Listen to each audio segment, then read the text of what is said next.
Remember Gunsmoke? Over there. Yeah. Now there was a saying where the sheriff would say to the gunslinger, he would say, "You got to be out of town by noon.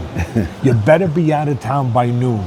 If he's out of town by noon, he's going to win a fight. Yeah. That's what he's got to be. In other words, he's got to engage. He's got to get off at the right geography, the right to Heapy and Bivol. He's got to get his shots off to hold him, to catch him with shots. Yeah. But then get out by noon. Well, that's what, don't stay past noon because the sheriff's going to arrest you. That's exactly. Well, actually, the sheriff's going to knock you in out. and out. He's got to be doing 2-3 punch combinations out.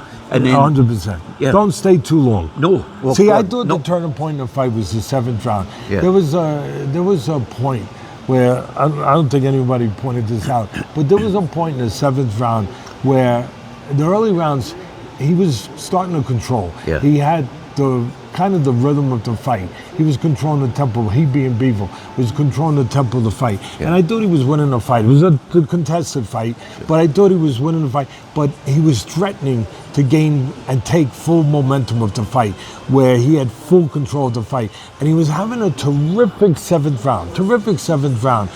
And then all of a sudden something happened. He was throwing his combinations, right distance, getting out, and instead of throwing 4, I'm just using an arbitrary number because I don't remember exactly, but I'm close.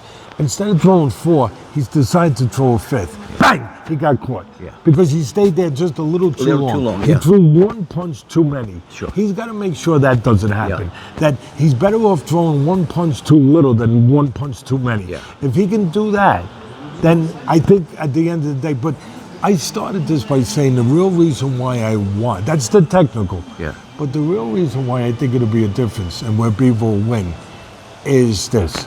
Like I said, Agreed. 75%. Yeah. And here it is for me. With all his experience, you know, he came into that first fight, Bivol, with the world title. Yeah. Right? They both did. Yeah. Undefeated. They both were undefeated. Good amateur background. They both had that. So he came in with all the confidence, the prerequisites that you need to be a top fighter. And everybody said, oh, he believed he could win this fight. And he did. But there's one difference. He had never been in with the boogeyman before. No. Because this guy's the boogeyman. Yeah. No matter how you deny it, now how much you put it out of your mind, you don't think about it, everything, that's the boogeyman.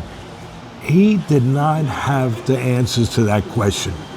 He thought he did. He was hoping he did. There's a big difference between hoping and knowing you have the answers. Yeah. And he went in there, and he's got the answers now.